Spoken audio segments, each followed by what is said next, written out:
గురుకులాల పరిస్థితిపై committee RSP ఆధ్వర్యంలోనే ఏర్పాటు వారం రోజుల్లో నివేదిక దీన్ని రాజకీయంగా భావించొద్దు 8 నెలల్లో 36 మంది మృతి విషాహారంతో 500 మందికి అస్వస్థత ఇటీవల పాము కాటుతో విద్యార్థి మృతి కుటుంబాన్ని పరామర్శించిన కేటీఆర్ పెద్దాపూర్ గురుకుల పాఠశాలలో పాము కాటుకు గురై మృతి చెందిన విద్యార్థి అనురుద్ కుటుంబ సభ్యులను సోమవారం మంత్రి కేటీఆర్ పరామర్శించారు సిరిసిల్ల జిల్లా ఎల్లారెడ్డిపేట మండలం రాచెర్ల బొప్పాపూర్ కు వెళ్లిన కేటీఆర్ అనురుద్ కుటుంబ సభ్యులతో మాట్లాడి వారిని ఓదార్చే ప్రయత్నం చేశారు అనంతరం కేటీఆర్ మాట్లాడుతూ అనురాధ్ అనే చిన్నారి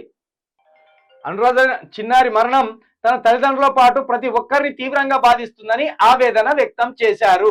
ఇది పక్కన పెడితే మనం ఒకటి స్పష్టంగా మాట్లాడుకోవాల్సింది ఏంటంటే గురుకులాల పరిస్థితి గత ప్రభుత్వం కంటే ఇంకా అధ్వానం అయింది. మామూలుగా గత ప్రభుత్వంలోనే మనం ఏమనుకున్నాం, బాసర ఐఐటి కావచ్చు, ఇతర గురుకులాలు కావచ్చు, విషమైన ఆహారం, విషతుల్యతమైన ఆహారం తిని ఎప్పటికప్పుడు విద్యార్థులు అనారోగ్యం బారిన పడుతున్నారు, చనిపోతున్నారని కేసీఆర్ ఉన్నప్పుడు ఇదే ఆకునూరు మురళి, తిన్మారు మల్లిగాడు, అదే విధంగా తొలివెలుగు రగ్గాడు, ఇంకా మానవతావాదుల రూపంలో వేసుకున్న సైకోలు అందరూ కూడా మాట్లాడింది. ఇప్పుడు 8 నెలలుగా 36 మంది చచ్చిపోయినలాట. 8 నెలల్లో 36 మంది విద్యార్థులు చనిపోయినలాట. విద్యాశాఖకు మంత్రి లేడు, గురుకుల కార్యదర్శి ఎవరో తెలియదు, ఇన్ని రోజులు మాట్లాడిన పెద్దలు ఎవడు కూడా నోరు మెదుపుతలేడు.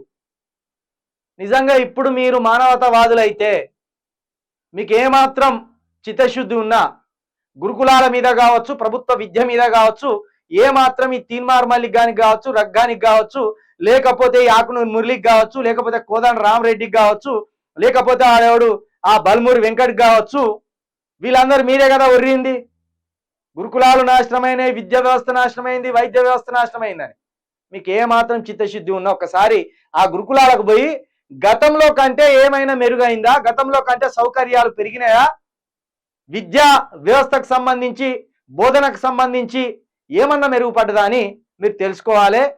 ఇప్పటికే ప్రజలు మిమ్మల్ని గమనించిండ్రు.